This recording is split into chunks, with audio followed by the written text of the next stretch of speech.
Assalamualaikum warahmatullahi wabarakatuh. Bertemu lagi dengan saya di channel Salinda Bahasa. Apa kabar kalian semua? Semoga kita semua selalu dalam keadaan sehat walafiat. Terima kasih sudah menyaksikan video saya sebelumnya, yaitu mengenai mengidentifikasi teks eksplanasi. Dan selanjutnya di sini video kedua, di sini saya akan menjelaskan mengenai menganalisis struktur dan kaidah kebahasaan dari teks eksplanasi.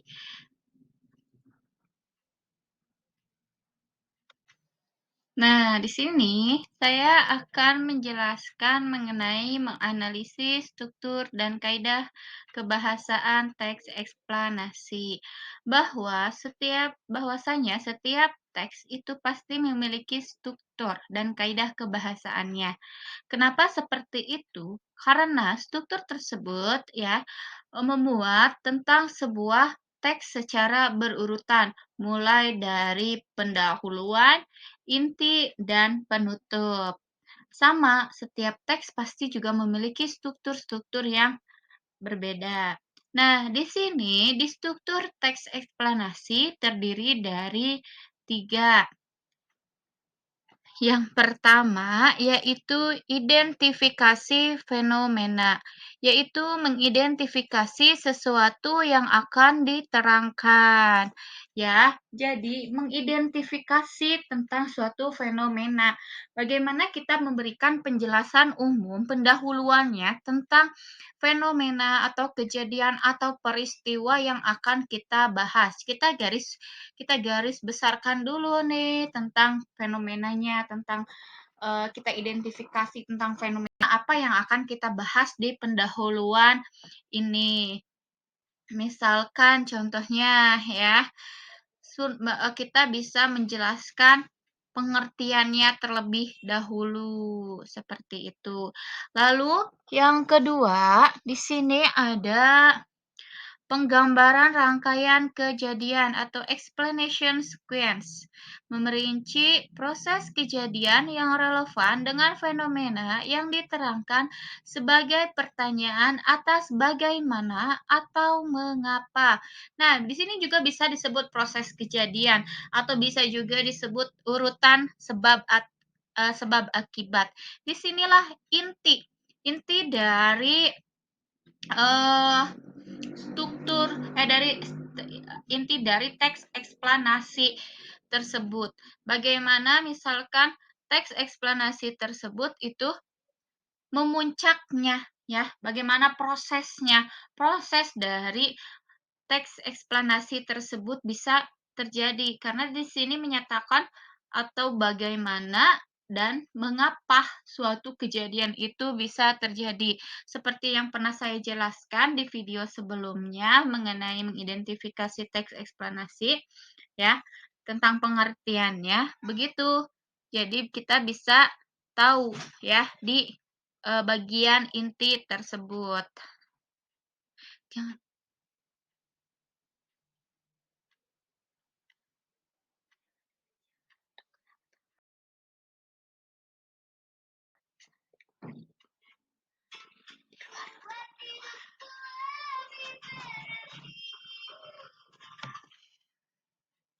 Lalu yang ketiga yaitu ulasan atau review, berupa komentar atau penilaian tentang konsekuensi atas kejadian yang dipaparkan sebelumnya. Maksud dari ulasan di sini yaitu eh, kesimpulan atau bisa jadi konsekuensi kejadian konsekuensi itu akibat dari kejadian yang terjadi tadi di inti. Nah, kesimpulannya itu apa nih? Bagaimana misalkan kita harus ketika ada kejadian bencana alam, bagaimana sih kita harus menyikapinya? Bagaimana ketika kita harus mengantisipasi misalkan mengantisipasi suatu bencana alam yang akan terjadi ya. Di sini ulasan itu berarti tentang kesimpulannya ya. Jadi kesimpulan yang akan dibahas itu apa di dalam struktur teks eksplanasi. Ini hanya kelanjutannya saja dari tadi struktur teks eksplanasi. Di sini saya mengambil dua sumber mengenai teks eksplanasi strukturnya ya. Ini dari buku yang saya ambil lagi dari buku satunya.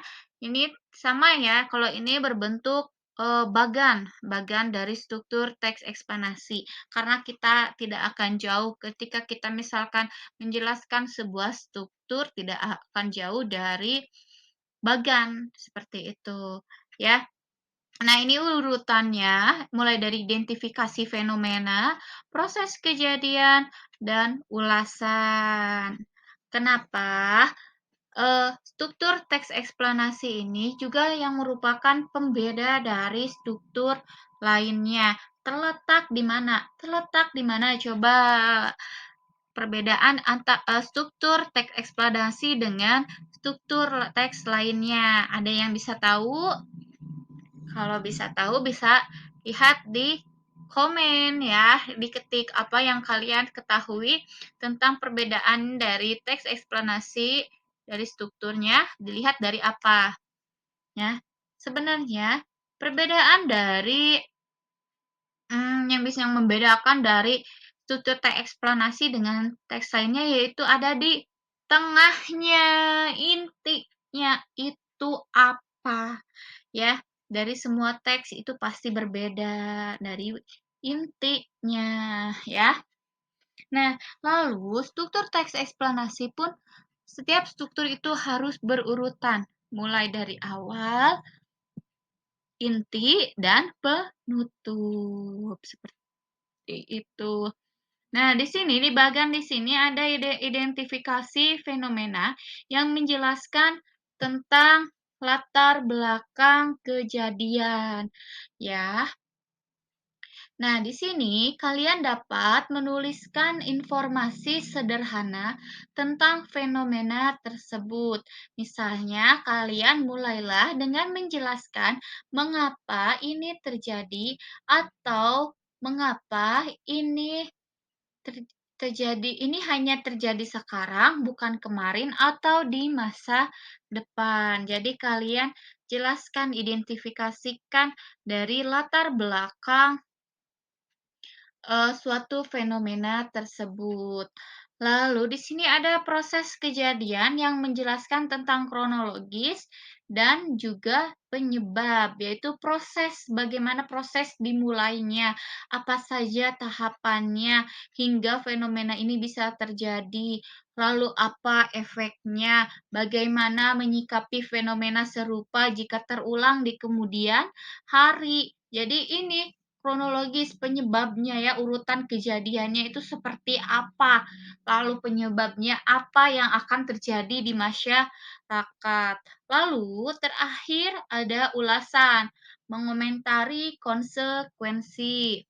Ya, di sini maksudnya ulasan itu berupa tentang kesimpulan ya, kesimpulan atau kata penutup yang menandai bahwa penjelasan telah berakhir. Contohnya, pelangi dan efek lain di langit disebabkan oleh cahaya yang membias dan menyimpang menjauhi partikel ya. Jadi mengomentari konsekuensi berarti dia sudah bisa mengomentari bagaimana konsekuensi akibat yang akan terjadi di dalam teks eksplanasi tersebut. Nah, itu kedua struktur teks eksplanasi yang bisa saya jelaskan. Selanjutnya,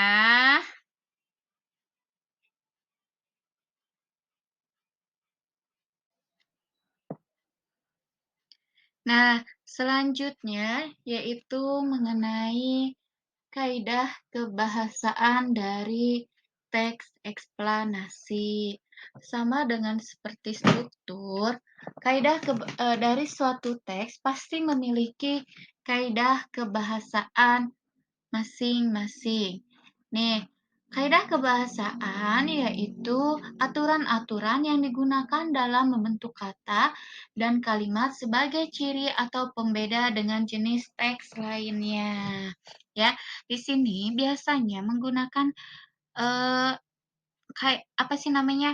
Kaidah kebahasaan yang berbeda dari teks lainnya yang membedakan dengan teks lainnya itu mulai dari inti, lalu dari kaidah kebahasaannya seperti apa yang harus ada di dalam teks tersebut, yaitu ya dimasukkanlah kaidah kebahasaan ke dalam teks tersebut.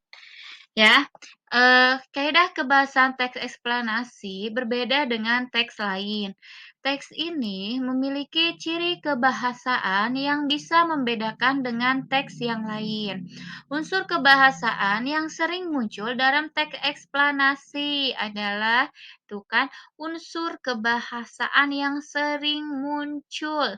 Jadi kata-kata yang sering muncul di dalam teks eksplanasi tersebut. Ini sebenarnya dari berbagai, sumber itu pasti berbeda-beda. Ada yang menggunakan ini, ada yang menggunakan itu. Jadi kita ambil dari satu sumber saja tentang kaidah kebahasaannya. Di sini ada 5 yang bisa saya jelaskan mengenai kaidah kebahasaan dari teks eksplanasi. Yang pertama yaitu konjungsi eksternal merupakan konjungsi yang menghubungkan dua peristiwa, deskripsi benda, atau kualitas di dalam klausa kompleks atau antara dua klausa simpleks ya. Jadi di sini konjungsi eksternal merupakan konjungsi yang menghubungkan dua peristiwa. Ya, berarti ada dua peristiwa yang deskripsikan benda atau kausalitas di dalam klosa kompleks atau antara dua klosa simpleks. Lalu yang kedua, ada konjungsi internal, merupakan konjungsi yang menghubungkan argumen atau ide yang terdapat di antara dua klausa simpleks atau dua kelompok klausa. Lalu yang ketiga, ada hubungan sebab akibat dapat dinyatakan dengan banyak cara, baik dengan konjungsi, kata kerja maupun kata benda. Seperti yang kalian tahu bahwa konjungsi itu adalah kata penghubung ya, kata yang menghubungkan antara satu kalimat dengan kalimat lainnya. Nah, kalau yang nomor satu dan nomor 2 itu ada klausa simpleks, ada juga, kelompok klausa ya. Ya, tapi kalau di sini ini tentang hubungan sebab akibat. Nah, seperti yang kalian tahu bahwa teks eksplanasi itu tidak akan jauh dari sebab akibat ya. Kenapa sebab akibat itu? Karena ya merupakan proses terjadinya mengapa dan bagaimana suatu peristiwa itu bisa terjadi. Yang keempat, ada konjungsi kausalitas, antara lain sebab, karena, oleh sebab itu, oleh karena itu, sehingga. Ya, jadi kalau konjungsi kausalitas itu tentang bagaimana urutan sebab akibat ya. Jadi ini dicontohkan dengan kata sebab, karena, oleh karena itu, sehingga. Pasti di setiap teks eksplanasi pasti ada kata ya. Sebab dari ini apa contohnya ya? Karena, misalkan karena, intensitas debat air yang sangat tinggi sehingga membuat banjir, ya kan? Itu pasti menggunakan konjungsi kausalitas yang ada di dalam teks eksplanasi.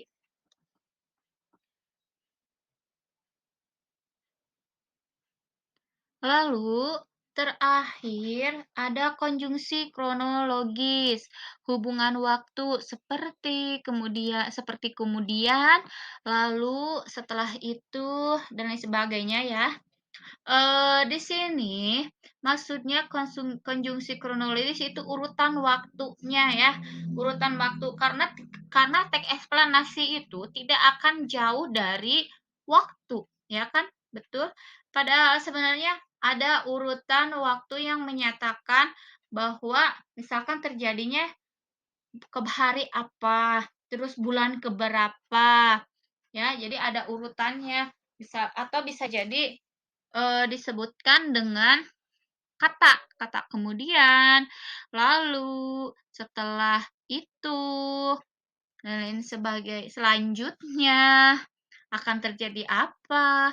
Nah, itu merupakan urutan dari kronologis, urutan waktu bagaimana, suatu peristiwa itu bisa terjadi, ya. Karena mulai dari proses awal, dari misalkan tadi kita sudah bahas tentang struktur, bahwa dari awal latar belakang, lalu dari inti, dan terakhir penutup, kita bisa menjelaskan itu ada urutan waktunya, ada sebab akibatnya, pasti ada kaidah kebahasaan yang digunakannya, ada konjungsinya, ada klausanya dari antar kalimat seperti apa.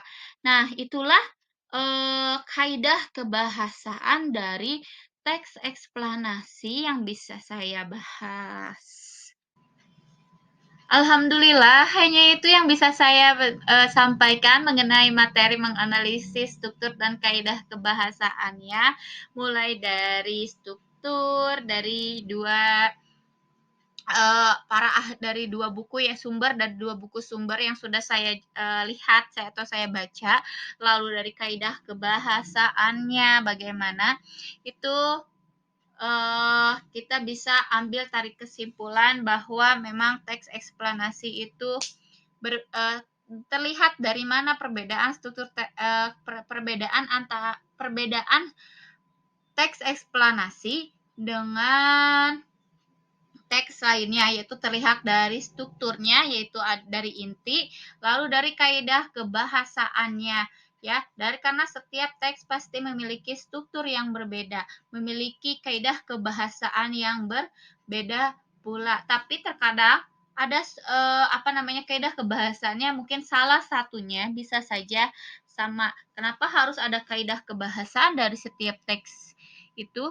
Karena bahasa yang digunakan dari teks tersebut. Saya mohon maaf jika ada kesalahan saya dalam penyampaian materi. Semoga bermanfaat dan mohon maaf jika terdapat kesalahan.